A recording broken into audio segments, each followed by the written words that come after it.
She stood tall despite the ache in her legs, saying, "I ain't afraid of hard work," like she had something to prove and everything to lose.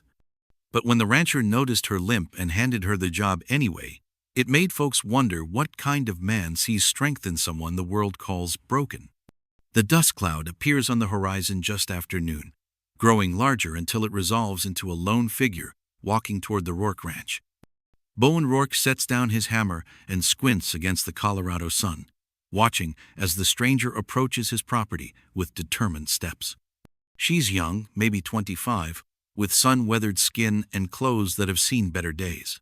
Her brown hair is pulled back in a practical braid, and her boots are worn down to the nails. But it's not her appearance that catches Bowen's attention. It's the way she walks. There's a hitch in her step, barely noticeable unless you're looking for it. Her left leg doesn't quite keep pace with her right, and every few strides she makes a subtle adjustment to compensate. She's trying hard to hide it, but Bowen's seen enough injured animals and injured people to recognize the telltale signs. "Afternoon," she calls out as she approaches the porch where he's standing. Her voice is steady, confident, but Bowen notices how she stops just short of the steps, avoiding the need to climb them. "Name's Colin. I'm looking for work." Bowen doesn't respond immediately. He's learned that silence often tells you more about a person than conversation ever could. This woman, Kala, doesn't fidget under his scrutiny. She stands straighter, if anything, chin raised slightly in quiet defiance.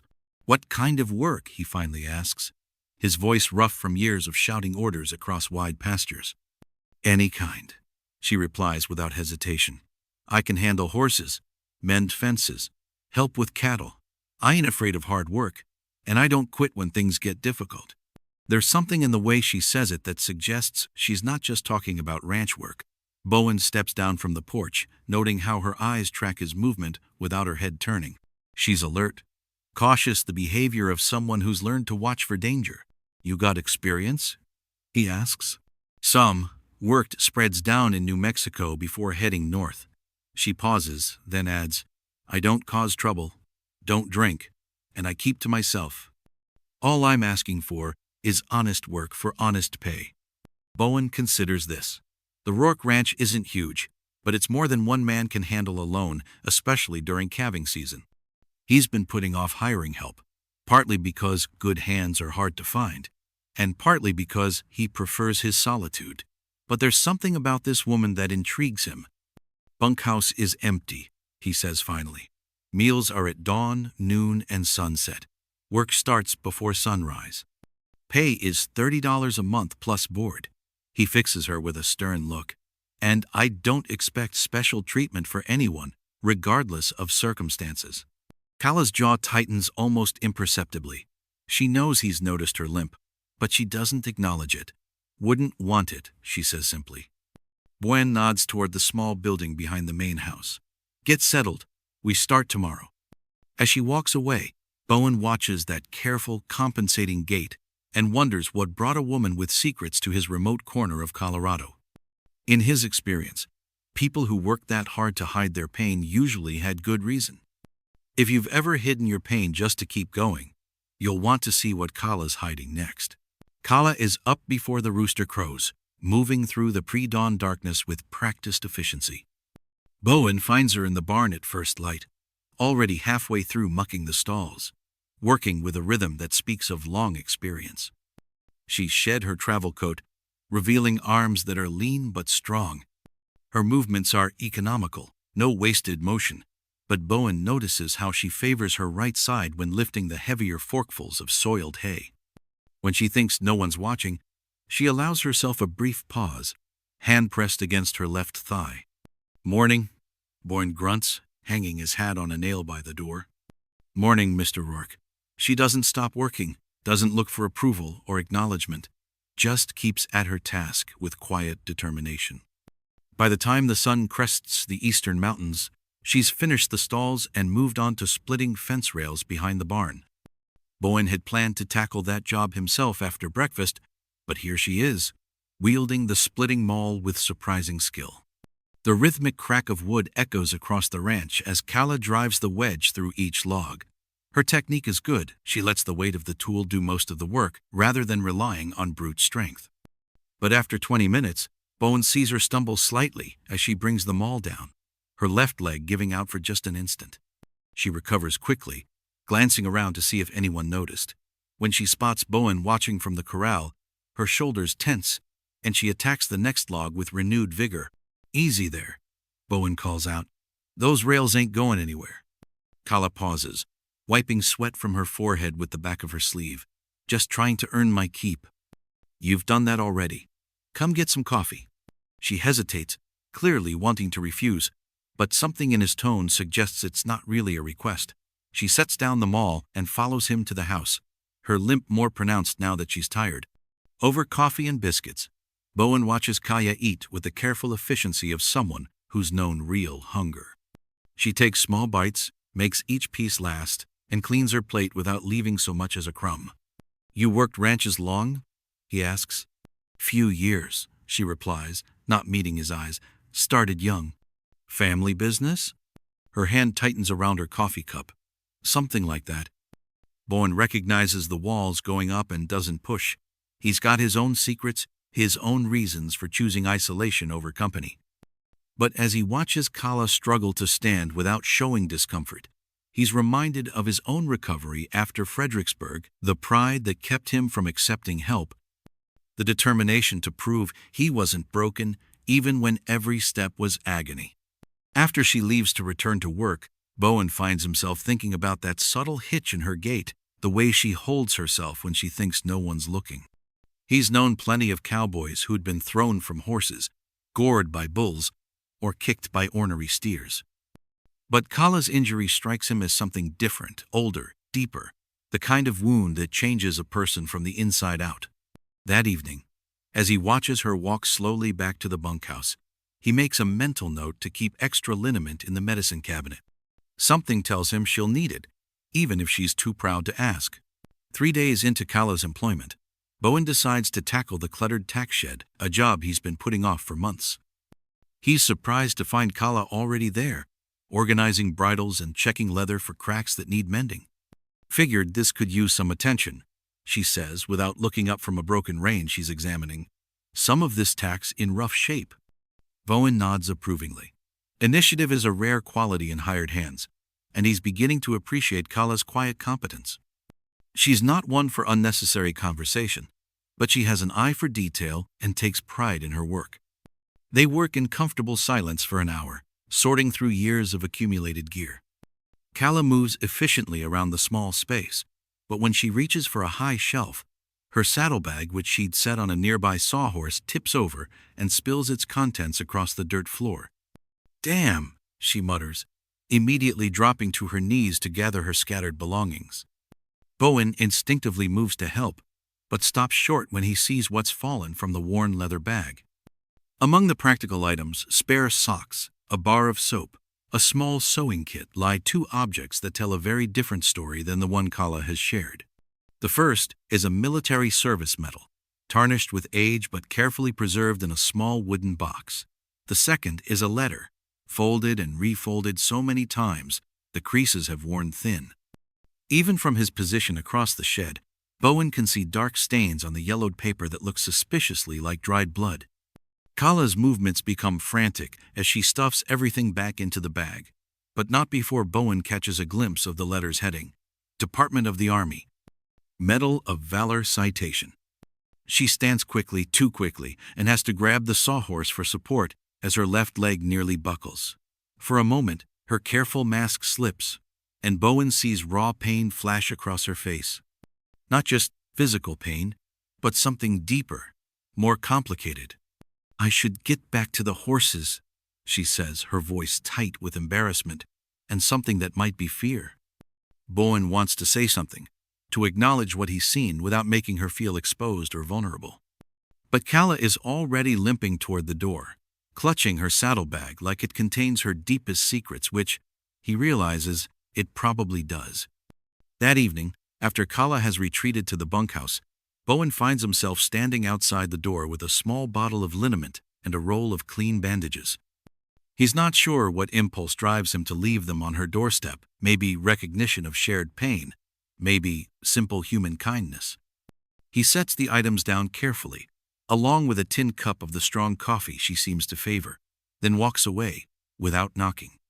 Some gifts are better given anonymously, without the burden of gratitude or explanation. From his kitchen window, he watches the bunkhouse until he sees the door open slightly. Kala's silhouette appears briefly in the doorway, looking down at the unexpected offerings. She stands there for a long moment, as if debating whether to accept help she hasn't asked for. Finally, she bends to collect the items and quietly closes the door. Bowen turns away from the window, satisfied. He doesn't need her thanks, doesn't need explanations or confessions. But he served in the army himself, knows the weight that certain memories can carry. If a little lineament and wordless kindness can ease her burden, even slightly, that's enough.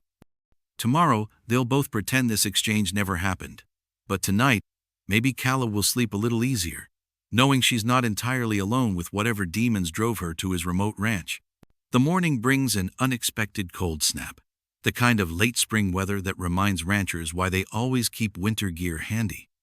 Kala emerges from the bunkhouse, bundled in a worn coat, moving more stiffly than usual.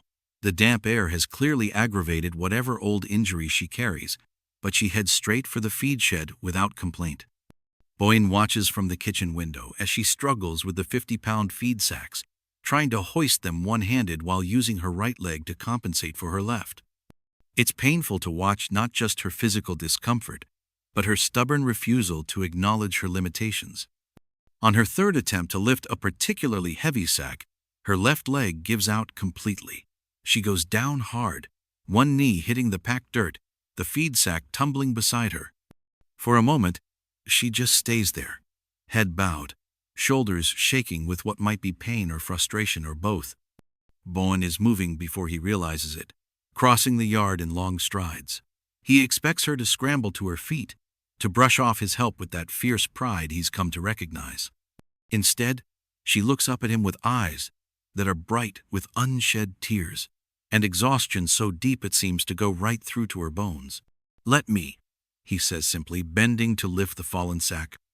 She starts to protest, but he's already shouldering the bag and heading for the feed bins. When he comes back for the next one, she's still kneeling in the dirt, staring at her hands. "You don't have to fight every morning like it's a war," Bowen says quietly, settling the second sack in place. Kala's laugh is bitter. "Sometimes you do, just to get through." There's something in her voice that hits him like a physical blow, recognition of a truth he knows intimately. He's fought his own wars, internal and external, knows what it means to wake up and have to convince your body to carry you through another day. "Maybe," he concedes, extending his hand to help her up, "but you don't have to fight alone." She looks at his outstretched hand for a long moment, as if accepting help is a surrender she's not ready to make. Finally, she takes it, letting him pull her to her feet. Her grip is stronger than he expected, calloused and sure despite the tremor he can feel running through her fingers. "The coffee's still hot," he offers. "Come warm up before you tackle anything else." This time, she doesn't argue. They walk to the house together, Bowen shortening his stride to match her careful pace. He doesn't comment on the way she favors her right side, doesn't ask about the medication bottles he glimpsed in her saddlebag. Sometimes silence is the greatest kindness you can offer someone. In the kitchen, Kala wraps her hands around a steaming mug and seems to draw comfort from its warmth. Bowen busies himself with breakfast preparations, giving her space to compose herself without the pressure of conversation. "I used to be stronger," she says suddenly, the words emerging like a confession. "Used to be able to work circles around men twice my size." Bowen cracks eggs into a pan, considering his response. "Strength isn't just about what you can lift," he says finally. "It's about what you can endure." She looks at him with something like surprise, as if she hadn't expected understanding from this taciturn rancher. For a moment, her carefully constructed walls seem to waver, revealing glimpses of the person she might have been before, whatever happened to change her. "I should get back to work," she says, but there's less conviction in it now. "Work will wait," Bowen replies, sliding a plate of eggs and bacon across the table. "This won't."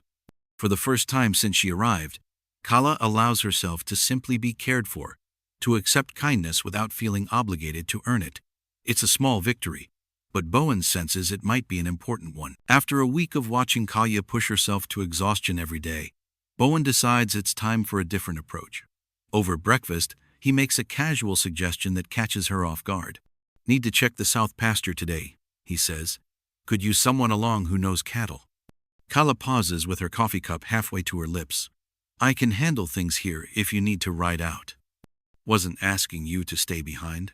Bowen stands, carrying his plate to the wash basin. "Question is whether you're up for a few hours in the saddle." It's a challenge, carefully worded but unmistakable. They both know that riding will strain her injured leg, require her to spend hours in a position that emphasizes her limitations.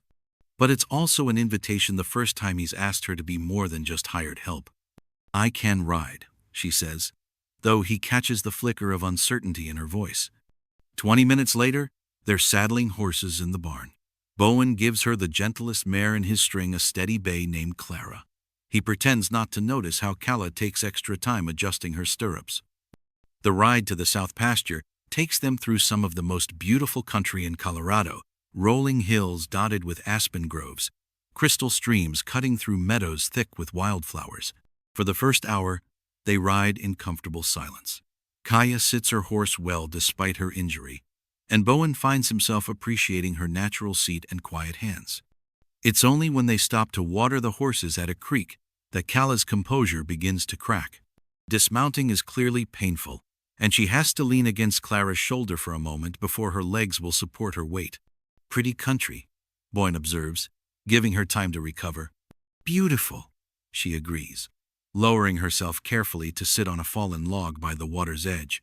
"Reminds me of a place I knew once, before." She trails off, but something in the peaceful setting seems to loosen her tongue. For the first time since her arrival, she begins to talk. "There was a fire," she says, her voice so quiet he has to strain to hear it. 3 years ago, down in New Mexico. I was working as a deputy sheriff then, first woman deputy in the county." Bowen sits down on a nearby rock, saying nothing but letting his posture show he's listening. "There was a family trapped in their house," Kala continues, staring into the moving water. "The Mercado's husband, wife, and a little girl about 6 years old. The fire department couldn't get their equipment close enough." Her hands are trembling now. "I went in, managed to get the parents out, but when I went back for little Maria..." She stops, swallowing hard. Bowen waits, knowing that some stories can only be told at their own pace. "Beam fell across my leg, pinned me in the hallway. I could hear her crying, could see her through the smoke, but I couldn't reach her. Couldn't get free." Kala's voice breaks on the last words. "They pulled me out 20 minutes later. By then, it was too late for her." The silence that follows is heavy with shared understanding. Bowen has his own ghosts, his own moments when being in the wrong place changed everything. "The injury healed poorly," Kaya adds after a long pause. "Lost my job, couldn't do the work anymore. Started drifting, taking whatever ranch work I could find." She looks at him directly for the first time since beginning her story. "Been running ever since, I guess." Bowen nods slowly. "Sometimes running's all you can do," he says, "until you find a place where you can stop." As they prepare to ride back to the ranch, Kala seems lighter somehow, as if sharing the burden has made it easier to bear. The weather turns violent on their 4th week together, with storm clouds building until the sky looks like a bruised fist ready to strike. Bowen suggests they head back early from checking cattle, but Kala insists on finishing. "Just a few more head to check," she says, squinting at the darkening horizon. But the storm moves faster than either expects, rolling across the prairie like a living thing, bringing driving rain and wind that bends the grass flat. They're caught in the open when the first raindrops begin to fall, quickly becoming a downpour that turns the trail to mud. The horses grow nervous as thunder crashes overhead. There's a line shack about a quarter-mile east, Bowen shouts over the wind. They urge their mounts toward shelter, but the footing is treacherous now, slick with rain. Kala's mare stumbles just as they reach the small cabin, and in her haste to dismount, Kala's weakened leg gives out completely. She hits the ground hard, a sharp cry of pain cutting through the storm's roar. By the time Bowen reaches her, she's curled on her side in the mud, both hands pressed against her left thigh. Can't get up, she gasps, shame and agony warring in her voice. Bowen doesn't hesitate. He scoops her up and carries her into the cabin. She doesn't protest, a sure sign of how much pain she's in. The line shack is basic but dry, with a stone fireplace and a narrow cot. Bowen settles Kaya on the cot, then builds a fire while she works to control her breathing. "Let me look at it," Bowen says gently when the fire is blazing. "It's fine," Kala replies automatically, but they both know it's a lie. "It's not fine, and we both know it. Let me help." Something in his voice, patient but implacable, finally breaks through her resistance. With shaking hands, she rolls up her trouser leg to reveal a network of old scars running from her knee to her ankle, evidence of multiple surgeries. Bowen examines the injury with gentle competence, noting how the muscles have atrophied, how the bones never quite set right. It's the leg of someone who's endured more pain than most people see in a lifetime. "I wasn't just hiding the pain," she says quietly, the words coming in a rush now, as if the storm outside has loosened something inside her. "I was running from shame, from the failure, from the fact that I couldn't save her." Bowen feeds another log to the fire, taking his time with his response. "Shame's a heavy thing to carry," he says finally, "but ain't nothing shameful about surviving." Recovery is a slow process, made slower by Kala's lifelong habit of pushing through pain rather than acknowledging it. But Bowen proves to be as patient a nurse as he is a rancher, quietly adjusting her duties without making her feel useless. Instead of heavy lifting, he has her help with the ranch books, a task that reveals she's surprisingly good with numbers. She streamlines his supply ordering, catches errors, and suggests improvements to his cattle rotation. "You've got a head for this," Bowen observes one afternoon as they review expenses at his kitchen table. "Ever think about ranch management?" Kala looks up from the ledger, surprise flickering across her face. Never had the opportunity, always been focused on just getting by. It's a telling admission that her dreams haven't extended beyond simple survival. Bowen finds himself wondering what she might have accomplished if circumstances had been different. The work gives them excuses to spend time together, sharing meals and quiet conversation as they plan for the ranch's future. Bowen discovers that Kala has strong opinions about cattle breeding, innovative ideas about water management, and broad knowledge of ranching techniques. "Read everything I could get my hands on," she explains when he comments on her expertise. "Libraries were free, and I had time while my leg was healing."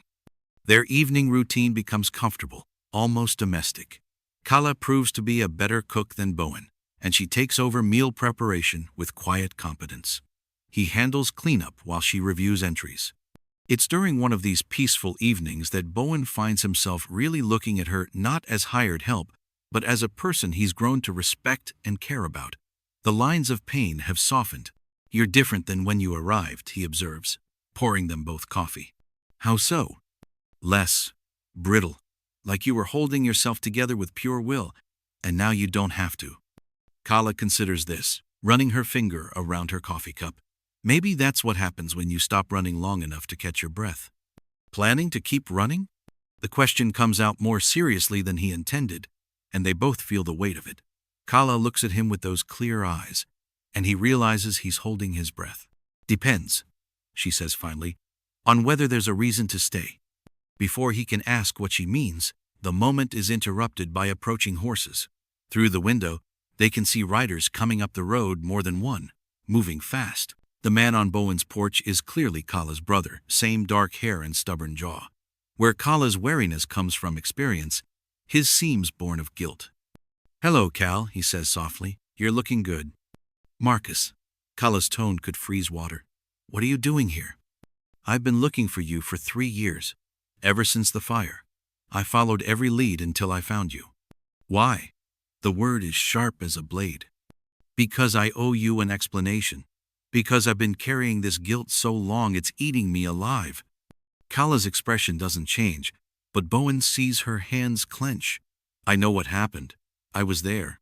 I was trapped under that beam while I ran," Marcus finishes, voice breaking, while I left you there and saved myself.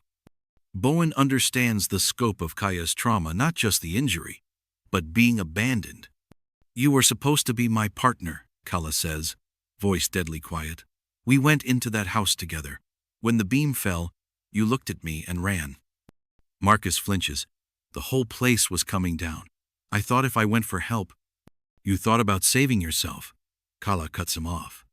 He pulls a folded paper from his coat, holding it out with shaking hands. I've been carrying this for 3 years.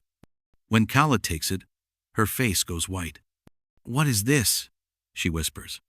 The truth about Maria Mercado, about why she died. Kala stares at the paper. She was already dead. All this time. Why didn't you tell me before? Because I was ashamed. Because if you knew the truth about Maria, you'd want to know the truth about me leaving you. Kala looks up, and Bowen sees something breaking open inside her, not breaking apart, but breaking free.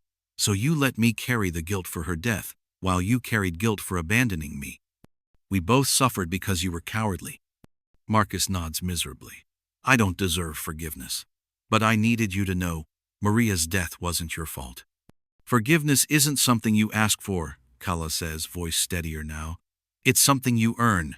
You've got a long way to go. But there's something different in her tone. Not complete rejection, but possibility of reconciliation. As he prepares to leave, Kala speaks once more. Don't come back until you've figured out how to live with what you did. After he rides away, Kaya sits in silence, holding the coroner's report. Bowen waits, understanding she needs time to process this truth. The days following Marcus's visit are quiet ones, filled with careful healing. Kala moves through her routine with thoughtfulness, processing the truth about Maria's death that has shifted everything she believed about herself. She finds herself at the north fence line more often, working with steady rhythm.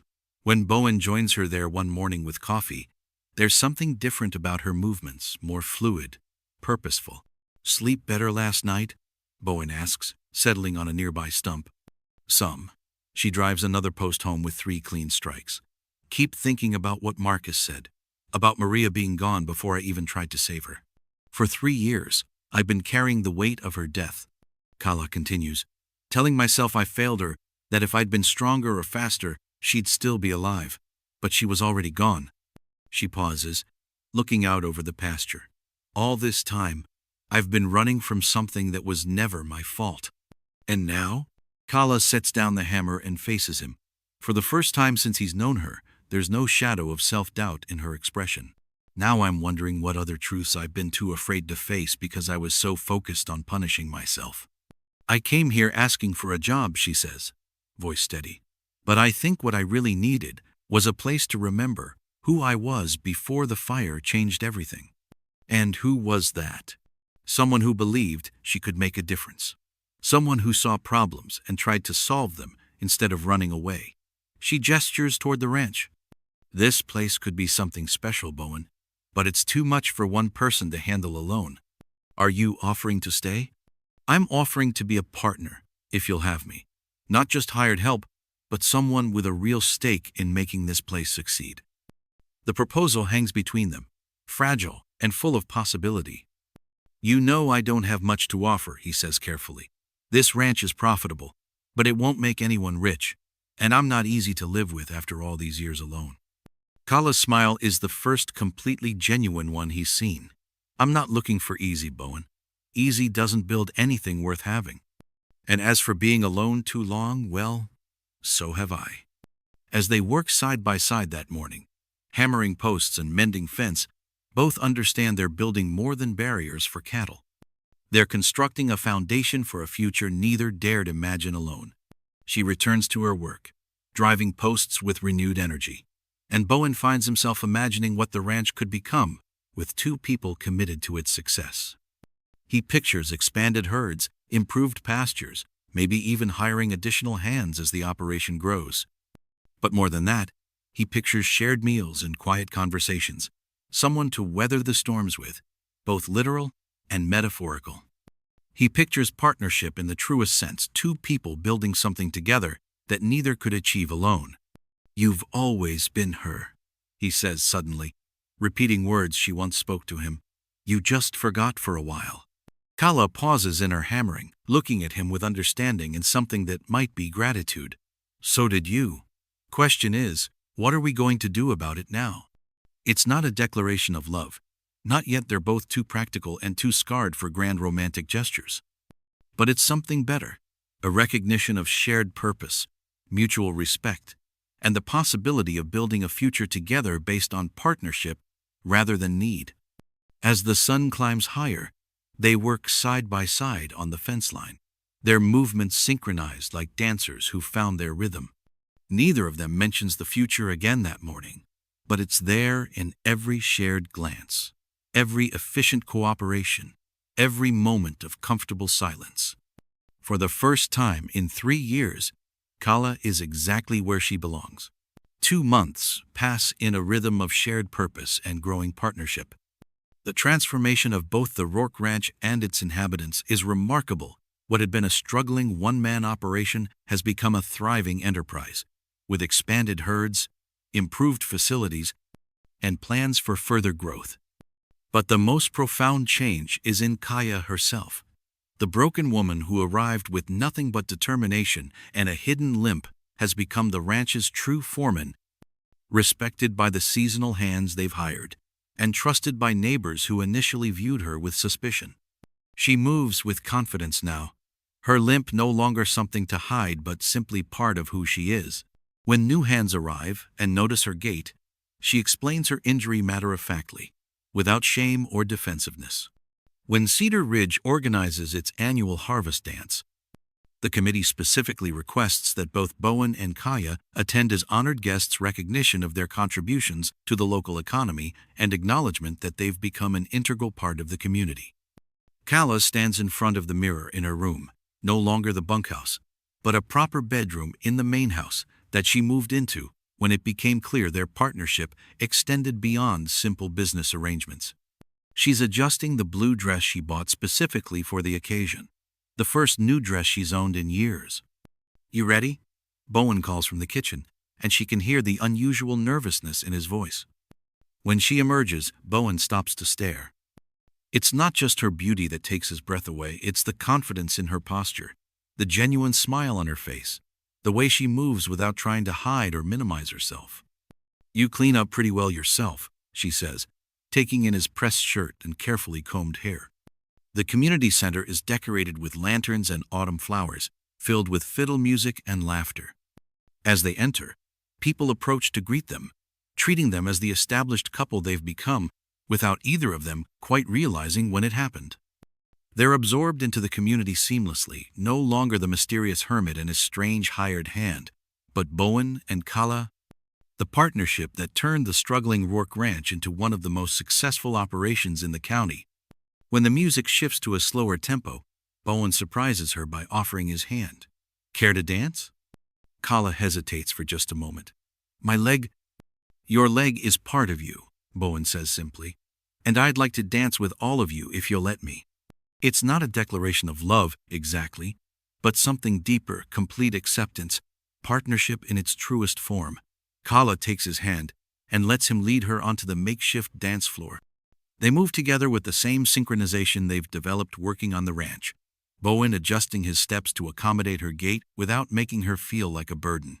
Other couples swirl around them, but Kala is only aware of his steady presence, the way he looks at her like she's exactly what he's been waiting for. As they dance beneath the lantern light, surrounded by their community and the life they've built together, Kala understands that she's finally stopped running. Not because she's found perfection, but because she's found purpose and someone who values her exactly as she is. The woman who asked for a job and declared she wasn't afraid of hard work has discovered something better than fearlessness. She's found home. If you thought this was powerful, you won't want to miss what happens in this next video.